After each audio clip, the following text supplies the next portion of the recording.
Senor, my final question on COVID. Give us some insights on the vaccines. I still don't get it. I saw just a friend post something. He's 25 at UTEP. He's getting his vaccine through UTEP. And I understand. I think they had. I mean, of course, you right now you're gonna give us a little bit more details, but I don't understand why him being 25, 26 instead of maybe the hairstylists that are a little bit older. And again, maybe they're not so in touch with social media. And what is it? What's going on with the vaccines? So, for everyone's understanding, the current progression for our rollout is that the state of Texas is vaccinating Phase 1A and 1B personnel.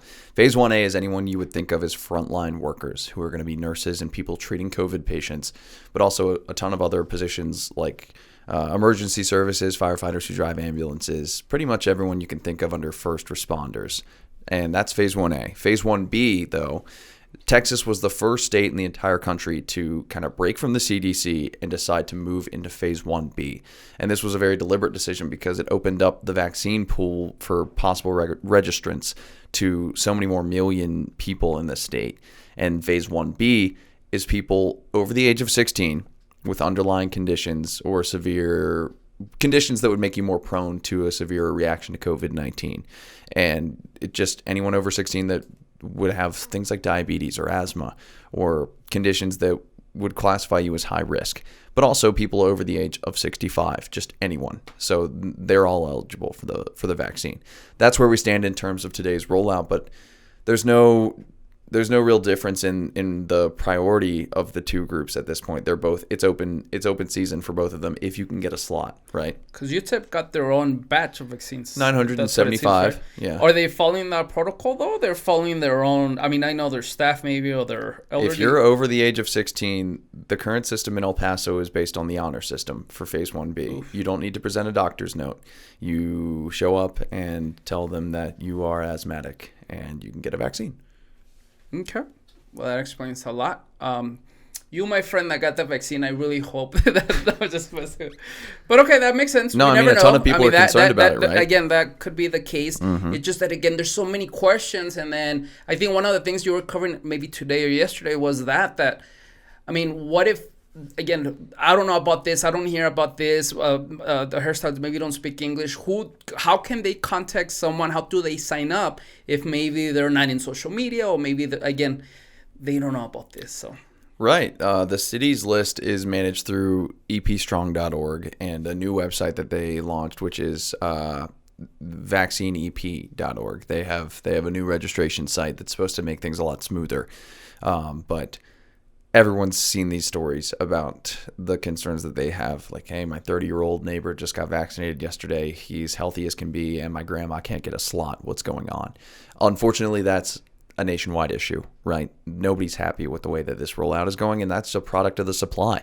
This has been a situation where we have, at this point, Pfizer, Moderna, and hopefully coming up soon, a new vaccine from Johnson & Johnson that could be approved according to the state in the month of February. So that would greatly increase supplies, but right now it's a trickle. We get like 10,000 each week. Obviously, there's a county of 1 million people. So it's going to take a little while because that's going to be more than 1 million doses. You have to get 2 shots in some cases for Pfizer and Moderna. It's a process where people need to, the city just says that you need to be patient and just kind of keep the faith that your number is going to be called. But I think one of the biggest frustrations we've heard from people is that the city's website, where you just go in, you plug in your name, you just wait after that. Like there's no notice given about where you stand in the waiting list, which is frustrating for a lot of people because they might just get a call and they're like, go get your vaccine tomorrow and you have to be ready. Well, I didn't know about that. All right, Sarah. Well, by when do you think El Paso will be vaccinated? I mean, just an estimate, of course. Our timeline right now is that the general public vaccines for all who want them is going to be happening in the summer. In this summer, okay. In the summer, yeah. By September, we are trying to be vaccinated. Herd immunity is the goal here. That's something people talked about before in a less healthy context by saying that people should just all get infected and that once everybody's had the virus, then we'll all have herd immunity. That's what the vaccine is doing by making sure everybody has antibodies, at least 75 to 85% of the population. At that point, there's not the risk of the virus running rampant through the community and we can safely reopen and maybe even do away with some of the safety measures. Like there is a future without the understanding right now is that there's a future without masks and social distancing, but it comes after we hit 85%, which is hopefully going to happen by the fall. Wow. Okay. Well, that's good. I wanted to ask you, have you heard any stories of people that did get vaccinated, well, that got the vaccine and maybe got sick, anything like that? Have you heard, or so far so good? Luckily, there have been some stories about people having a reaction to a Paso? COVID vaccine. Not in El Paso, even in the entire country. Like there's been a few stories, like the New York Times did a report where a doctor got his first shot and had an allergic reaction and had to give himself an EpiPen shot to ward it off. And, you know, they do this big headline and say, you know, doctor has severe reaction to the COVID-19 vaccine. And then like 9 paragraphs down, they also add that this reaction has been documented in about 1 in a million recipients of the vaccine. It does seem like it's a really safe process at this point, which is awesome because people have talked about booster sickness, and that's the second shot. So apparently the first shot might make you have some symptoms that amount to like a sore arm, but the second shot where you get the full dose of immunity, that's caused some people to maybe feel a little under the weather for a little bit, but nothing like a severe anaphylactic reaction.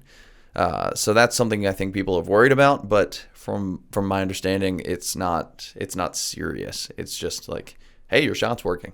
Okay, well, that's good to know. I was just curious to see if maybe you heard anything from El Pasoans. I haven't heard of any El Pasoans who have said like, my first shot absolutely floored me, and I'm not getting the second shot because the reaction was so terrible. Yeah. And if they do, make sure they DM Keenan.